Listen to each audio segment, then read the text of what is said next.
Pablo, muchísimas gracias, eres un crack. Tengo que ir a conocer del centro donde trabajas en Argentina. Y sí, todos los que trabajamos con médicos residentes sabemos que la enseñanza es fundamental, fundamental.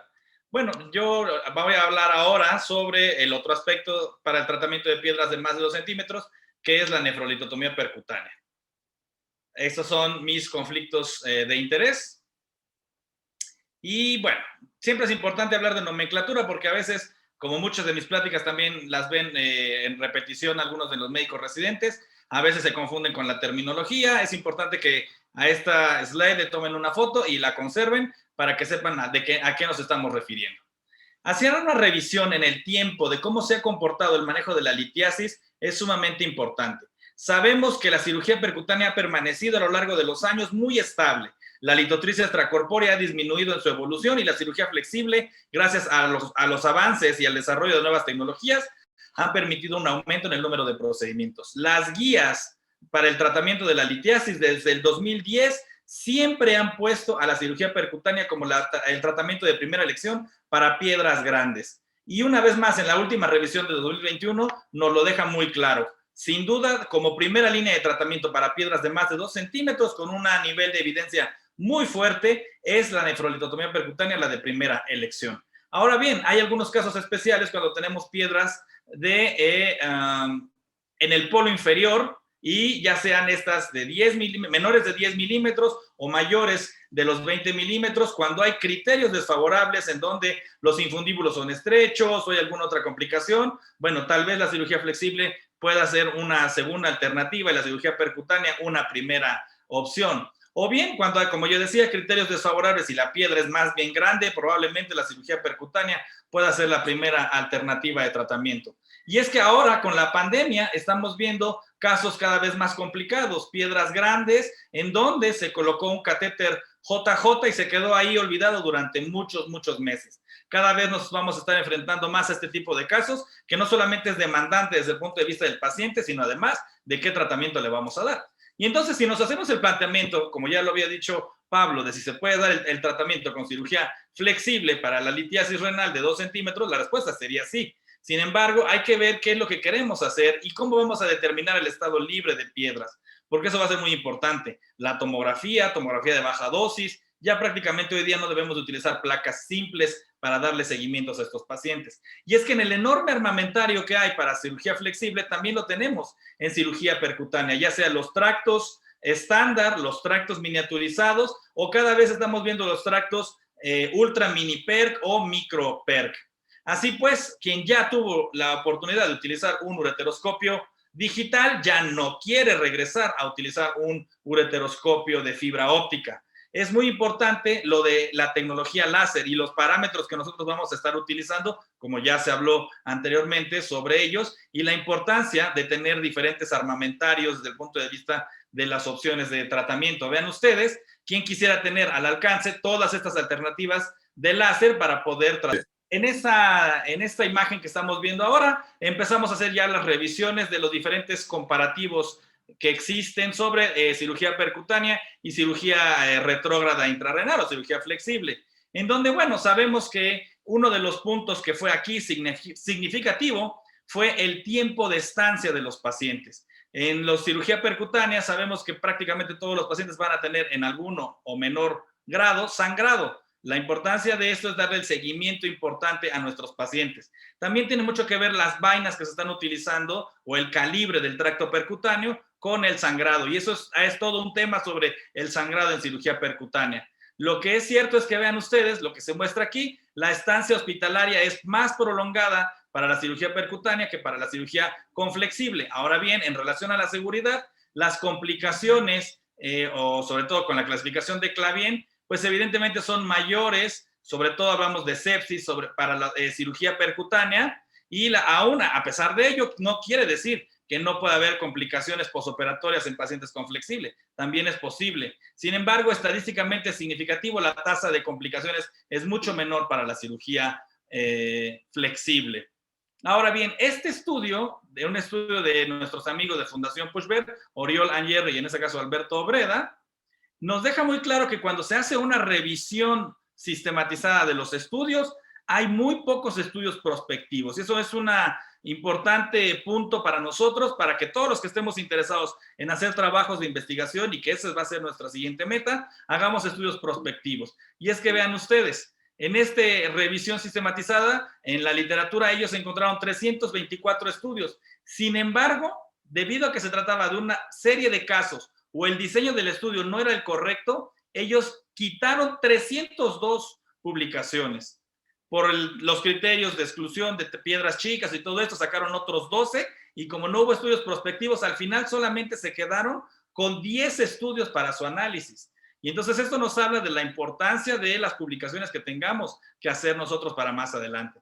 Estos fueron los estudios que más ellos se enfocaron. Entonces, bueno, ese es un primer dato que les quise mostrar. Ese es un estudio del 2016. Este es un estudio del 2018, en donde ahora empezamos ya a meter otro aspecto, que son los tractos miniaturizados.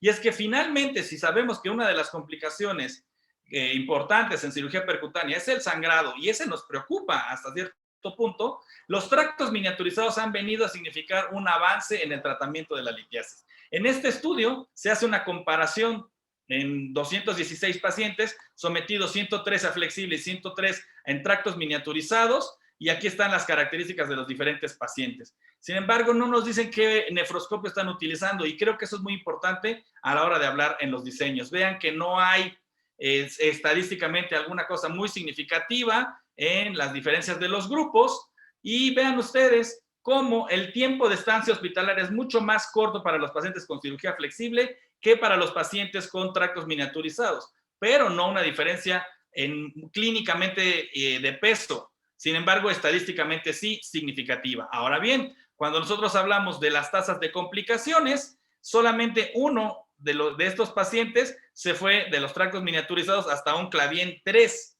y esto no fue ni siquiera analizado porque no es un caso muy, muy pequeño y aislado. Los costos es algo que llama mucho la atención porque fue significativamente mayor para los pacientes operados con nefrolitotomía miniaturizada.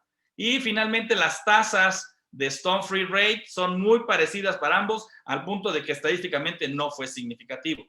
Empezamos a hacer otro tipo de revisiones y metaanálisis un poquito más profundas, por el grupo de Manok Monga, liderado por ellos, donde hacen las revisiones de diferentes trabajos, diferentes autores. Y vean ustedes los niveles de evidencia que se tienen para estos trabajos. No son los mejores, son 3B, y solamente hay 2 que son 2B. Y justo uno de ellos es un trabajo del doctor Sabnis, de Muljibhai Patel, el doctor Sabnis, junto con Mahesh Desai, que se encargan en el centro de Nadiad de llevar el tratamiento, y son líderes en India. Además, cuando nosotros hacemos una revisión de la calidad de los estudios, vemos que también no tenemos mucha calidad en toda la estandarización de lo que estamos reportando en la literatura. Bueno, entonces, solo dejo eso ahí al alcance para decir, este estudio que me parece mejor es un estudio realizado por un grupo de nuestros amigos de Mérida, del Hospital de Alta Especialidad de Mérida, junto o tutelados por el Guido Giusti y Silvia Fioretti de Italia. Entonces, vean ustedes, en este caso fue para piedras de más de 1 centímetro, perdonen, voy a regresar un poco, tractos miniaturizados contra cirugía intrarrenal, haciendo una revisión y un metaanálisis.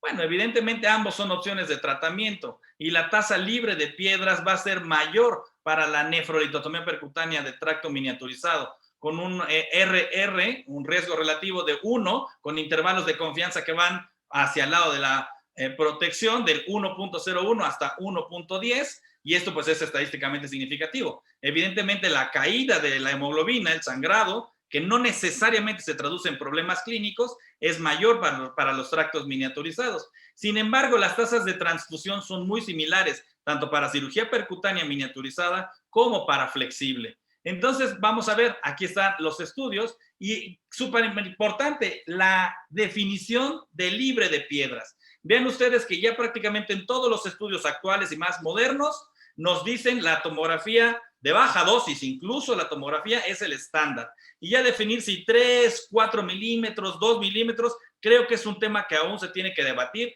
porque eso es lo que hace que nosotros digamos que nuestra tasa de éxito fue mayor con uno o con otro método. De igual manera, los tractos que ellos están utilizando, vean 18, 14, 13. Entonces, bueno, es variable todavía, no tenemos todo, pero lo que todos coinciden, solamente hay un estudio que utiliza energía neumática. Todos utilizan tecnología de fragmentación láser, lo cual evidentemente nos habla de que esto está evolucionando y que ya el láser está completamente incorporado en nuestra tecnología de fragmentación.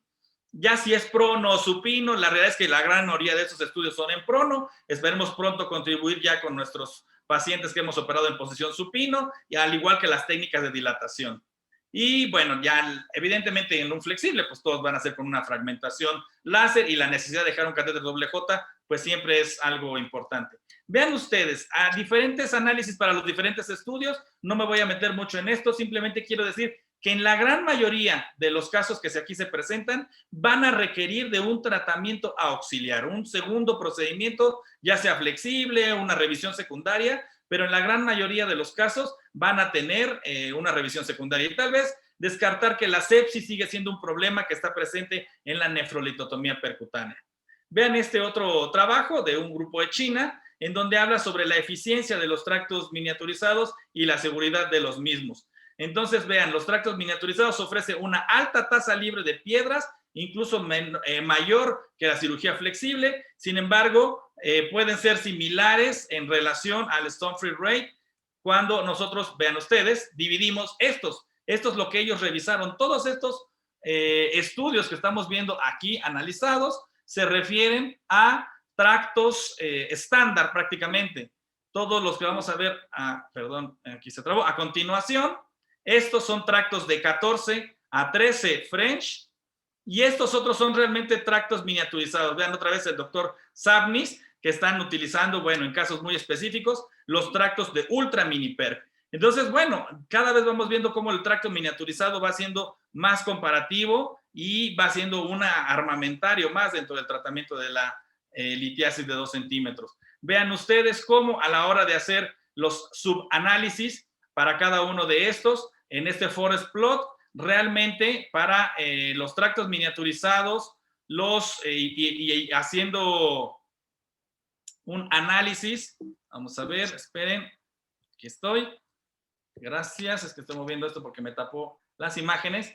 De los 14 estudios analizados para ver la tasa libre de piedras, desafortunadamente aquí todavía algunos estudios utilizaron la placa simple como el método, o el ultrasonido, la tomografía, y a veces es muy variable, entre 1 y 3 meses. Entonces, bueno, eso es lo que nos da diferencias en cuanto a estimar la tasa libre de piedras para cada uno de ellos. Y entonces, pues hay que tener mucho cuidado con esto, porque eso es lo que nos va a decir si estamos haciendo bien o no nuestro trabajo. Otro estudio más para nefrolitotomía percutánea, esta vez un estudio hecho por nuestros amigos de China, en donde finalmente dicen que la tasa libre de piedras va a ser mayor para cirugía percutánea comparada contra flexibles. Sin embargo, la caída de la hemoglobina va a ser mayor para los tractos percutáneos. Y esto pues sí tiene una traducción que es estadísticamente significativa. En la transfusión sanguínea, pues de igual manera, hay discreta, obviamente los tractos percutáneos van a tener mayor posibilidad de necesidad de transfusión, y vean ustedes un alto índice de camino empedrado, Stenstrasse, cuando se hace una piedra muy grande por cirugía flexible. Y tiene sentido, porque a veces nos dedicamos a fragmentar la piedra, pero tenemos que tener en consideración que esto es una complicación que puede pasar. En relación a las complicaciones totales, vean ustedes, la tasa de complicaciones globales realmente no hay una a favor hacia la otra. Sí, la transfusión sanguínea, como lo estamos viendo acá, la fiebre, que en realidad no es un desenlace que para nosotros sea significativo, porque lo que es verdaderamente significativo es la urosepsis, el proceso séptico, o incluso la necesidad de antibiótico. Bueno, vean, está mucho más a favor de flexible, y todo esto acá abajo finalmente como es otra vez muy a favor de percutáneo la presencia de sepsis. Entonces yo creo que lo que decía Pablo, que es sumamente importante, apegarnos a esa normatividad de no excedernos en el tiempo, ni en flexible, ni en cirugía percutánea, porque sabemos que eso es lo que nos va a traer mayor complicaciones. Yo quisiera dar conclusiones finales y diciendo que los tractos miniaturizados y los tractos estándar, por supuesto, ofrecen una ventaja y una relativa mayor posibilidad de tener libre de pacientes al paciente comparado contra cirugía flexible. Probablemente en los cálculos de polo inferior con factores desfavorables esto sea mayor. La cirugía flexible se asocia con una estancia hospitalaria más corta y una menor caída de la hemoglobina. Pues esto tiene mucho sentido, ¿no? Y eso es sumamente importante apreciarlo. Los tractos miniaturizados y ultra miniaturizados en cirugía percutánea son seguros y la eficiencia es muy similar a la cirugía con flexible. Evidentemente todavía nos hace mucho falta aprender varias cosas sobre estos tractos miniaturizados de ultra pequeña escala.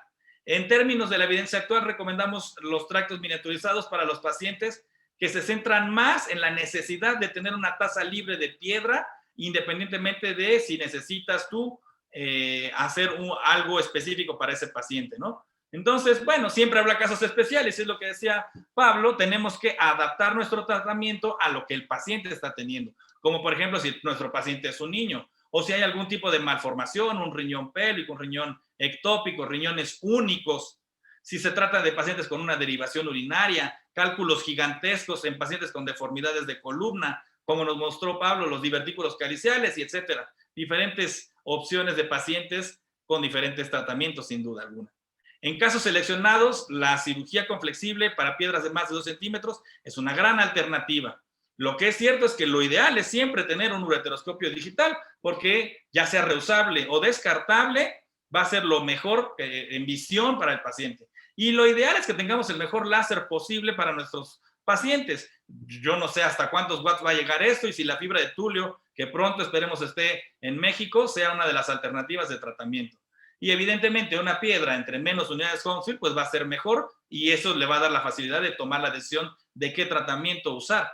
La cirugía percutánea va a tener una mejor tasa libre de piedras, pero también hay que tener en cuenta que una mayor tasa de complicaciones. Sin duda alguna se necesita una curva de aprendizaje más grande para la cirugía percutánea y estamos expuestos a la radiación. Aunque ya cuando hemos adquirido experiencia y somos más proeficientes en este tipo de cirugías, la radiación es algo que se minimiza de manera muy, muy importante. Así pues, mayores recursos siempre serán útiles para el urólogo y entre más personal experimentado tengamos, será mejor para cada uno de nosotros y la resolución de nuestros casos.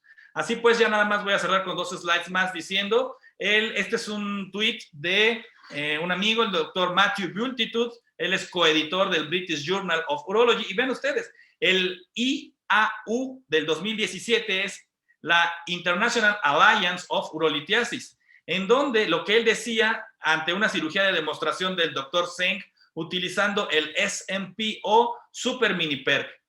Él que tuvimos la oportunidad de traerlo en un curso a México hace un par de años, también del Colegio Mexicano de Urología, haciendo una cirugía de una piedra de 3 centímetros, solamente guiado por ultrasonido, utilizando parámetros en un láser, ni siquiera un láser así súper poderoso, y 20 minutos para dejar libre de piedras a este paciente.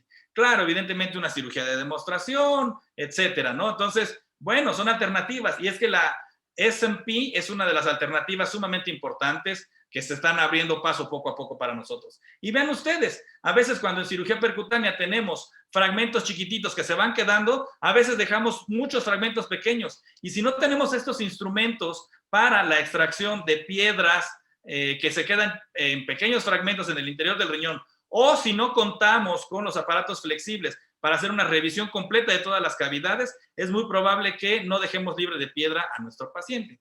Y aquí voy a mostrar rápidamente, yo pensé que no tenía todas estas pausas en la presentación, ventajas y desventajas que yo considero para ambos procedimientos, y al final yo creo que la cirugía combinada es lo que más conviene al paciente.